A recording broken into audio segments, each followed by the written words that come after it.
Présenter le périscope, j'avais dit qu'à l'intérieur, on allait placer deux miroirs. Donc là, ici, j'ai dessiné à côté des jumelles un périscope. J'ai dit qu'on allait placer deux miroirs comme ça ici. Mais c'est très rare. Okay? C'est exceptionnel que dans un périscope, nous allons réellement placer deux miroirs. Ce qui va être davantage placé, au lieu d'être deux miroirs, ça va être deux prismes. Okay? Donc, le périscope, au lieu qu'il soit comme ça, on va le modifier. Je vais vous demander de le dessiner pour avoir deux prismes placés de cette façon-ci. Donc, prenez le temps de le dessiner. La lumière, qu'est-ce qu'elle va faire? Bien, elle va entrer de ce côté-ci, par en haut du périscope. Elle va passer au travers de la première face. Puis quand elle va arriver à la deuxième face, la face qui est ici, qui est oblique, la lumière va être réfléchie comme si elle avait frappé un miroir, tout simplement. Elle va redescendre en bas, elle va traverser le deuxième prisme, puis quand elle va frapper la face oblique, elle va être réfléchie vers l'œil de l'observateur. Donc ici, on a le trajet de la lumière. Okay? Si on regarde mathématiquement ce qui va se passer avec la réflexion totale interne, donc, je viens ici. Donc, je vais faire un petit peu de place. Je vais tracer le prisme du haut, pour que vous puissiez mieux voir. Donc, qu'est-ce qui se passe? C'est que lors de l'entrée, la lumière, c'est sûr qu'elle continue en ligne droite puisque nous avons un angle d'incidence de 0 degré. Donc, la lumière continue sans être déviée. Quand elle frappe le côté oblique, puisqu'on a un angle de 45 degrés ici, si on trace la normale à ce point d'incidence-ci, quel angle nous allons avoir comme angle d'incidence? Nous allons encore avoir 45 degrés. Puis là, si on essaie d'appliquer la réfraction, donc la loi de Snell-Descartes pour le passage du verre à l'air, on obtient N1 sin θ1 est égal à N2 sin θ2. Là, on essaie de passer du verre, qui a 1,5, sinus de 45. On essaie de passer à l'air, qui a un indice de 1, fois sinus de θ2. Si on essaie de calculer θ2, on va se rendre compte que c'est impossible. On n'obtiendra pas de θ2 possible. S'il n'y a pas de θ2, c'est que tout simplement, la loi de la réfraction ne peut pas s'appliquer. Donc, on n'a pas de réfraction. Nous avons une réflexion totale interne, RTI. C'est ça qui a lieu. C'est ça qui va expliquer que la lumière va être réfléchie comme si elle avait frappé un miroir puis qu'elle va redescendre vers le bas, de cette façon-ci. Oui, mais sinon, elle pourrait être déviée, réfractée. Mais là, elle n'est pas réfractée, elle est vraiment réfléchie, comme si elle avait frappé un miroir, le principe qu'on a vu au dernier cours de la réflexion totale interne. Okay. Là, on comprend le principe, on comprend que la lumière voyage de cette façon-là. On peut se poser comme question, c'est quoi les avantages des prismes par rapport au miroir?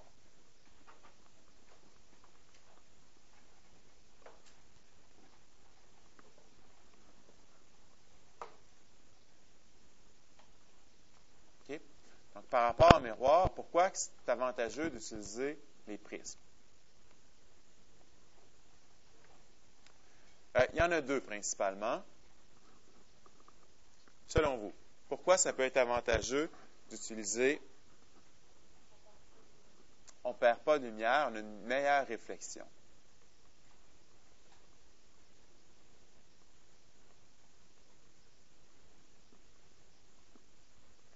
La réflexion totale interne est plus efficace que la réflexion spéculaire. On a un meilleur pourcentage, un beaucoup plus grand pourcentage de la lumière qui est réfléchie. Okay? Le miroir a tendance à moins réfléchir la lumière. Il est moins efficace. Bon. Ensuite, L'autre avantage des prismes, c'est la durabilité.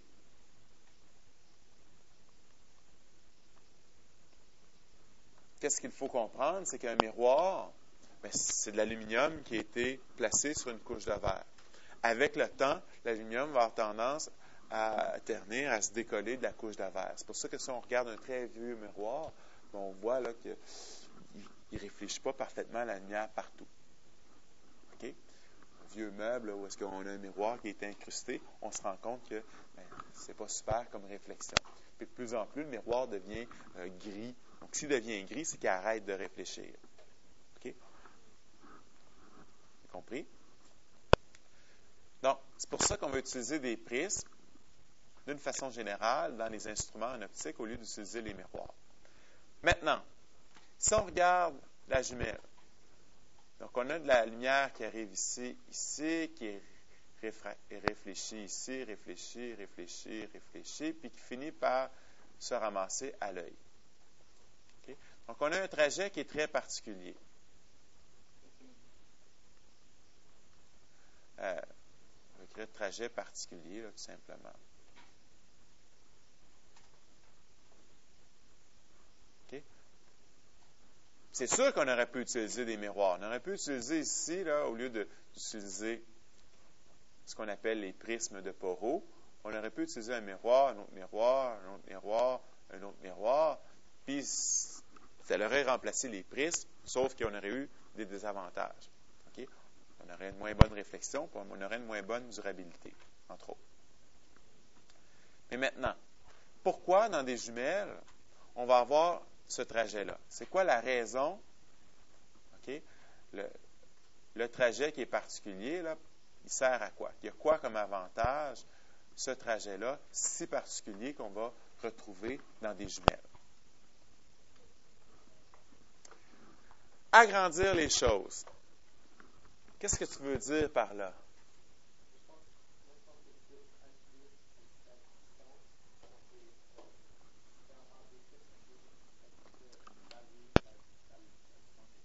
Il y a une question de distance. Okay? Tu as raison. Agrandir aussi, tu as raison. C'est que tout simplement, c'est entre ton objectif et ton oculaire.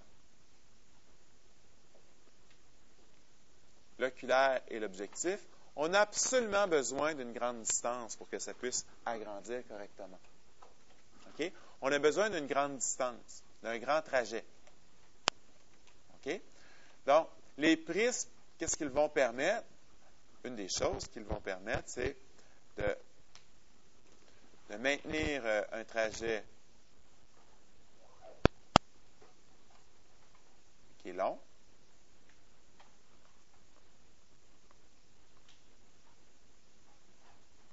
Donc, maintenir un long trajet.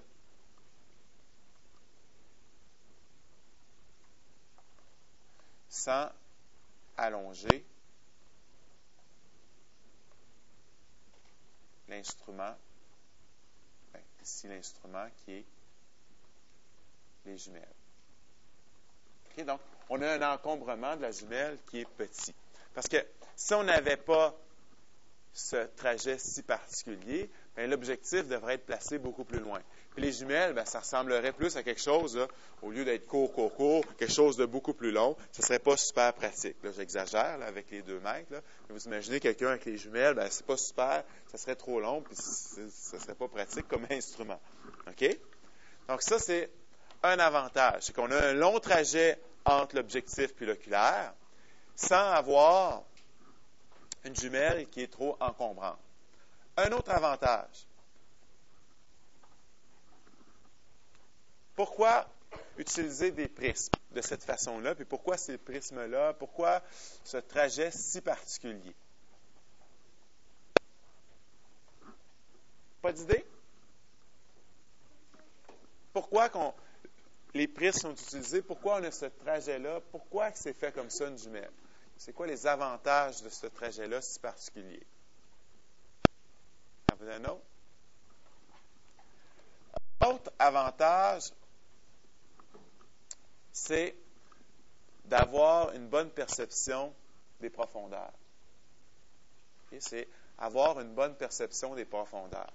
Parce que qu'est-ce qui se passe? Quand on regarde un objet, c'est toujours par triangulation qu'on fonctionne. Okay? Qu'est-ce que je veux dire par triangulation? Ben, je regarde la gomme effacée de Daniel. Okay? Donc, quand je le regarde, mon œil droit le voit dans une direction. Mon œil gauche le voit dans l'autre direction. Puis là, la façon dont mes yeux sont placés, la triangulation que ça va faire, va dire, ben, c'est à peu près à 70 cm de moi.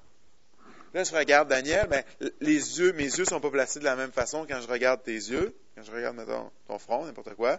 Puis là, je dis, tu es à peu près à telle distance, à peu près à 90 cm de moi. OK? Puis, je sais très bien que la gomme effacée est en avant de toi. C'est facile pour moi de le voir parce que la triangulation n'est pas la même. On a besoin de deux yeux pour percevoir les profondeurs. Je vous l'avais déjà expliqué. Oui? OK, avec.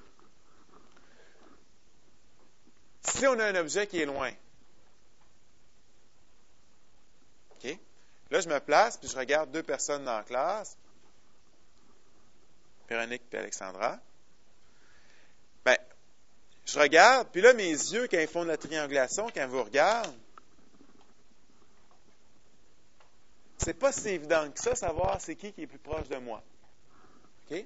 Pourtant, vous êtes à une différence de 80 cm de moi. Mais c'est difficile pour moi de dire, là, je le sais, parce que je sais où le mur qui me situe, les tables vont me situer. Okay? Mais sans ça, c'est difficile pour moi, si vous êtes dans un espace complètement vide, de savoir laquelle est la plus proche de moi. Pourtant, vous êtes à une différence de 70 cm. Pourquoi c'est difficile sur un objet qui est loin de percevoir sa profondeur, les différences de profondeur? Pourquoi c'est difficile?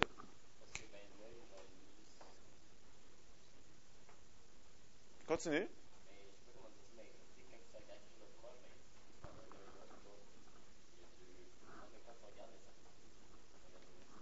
Quand on regarde au loin, qu'est-ce qui se passe? C'est que les angles deviennent très semblables. Les angles que mes yeux forment quand je regarde Véronique sont à peu près identiques. Il y a vraiment peu de différence aux angles que mes yeux forment quand je regarde Alexandra. OK?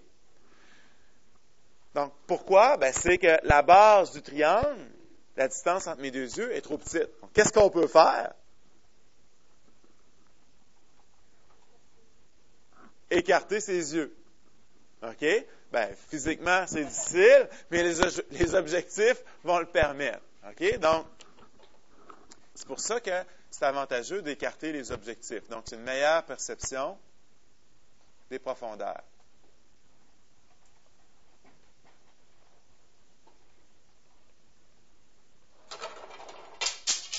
Pas grave.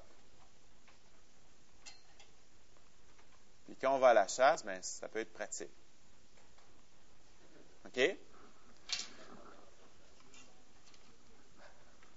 Là, ça, tu as juste un œil. Tu ne perçois pas la profondeur. OK? Tu veux juste le viser. OK? Ensuite, l'autre raison est assez importante aussi. Si vous regardez les prismes, les deux prismes qui sont là, ils sont comme placés avec des angles particuliers. Là, ce n'est pas évident sur la figure. Ils vont permettre quelque chose. C'est qu'un objectif comme ça fait la même chose qu'un miroir qui est concave. Ça crée une image qui est renversée.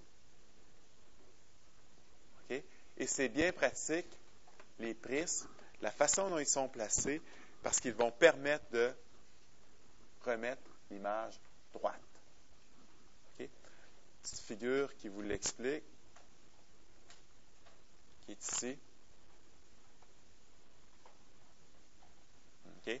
Donc, la lumière va rentrer dans un prisme, mettons comme ça. Là. Va frapper. Puis là, la façon, les multiples réflexions vont faire en sorte que l'image va ressortir renversée. Mais au départ, qu'est-ce qui va sortir de l'objectif est renversé. Donc, qu'est-ce qui se passe? C'est qu'on va remettre l'image droite. Donc, ça, c'est le troisième avantage. OK? On va remettre l'image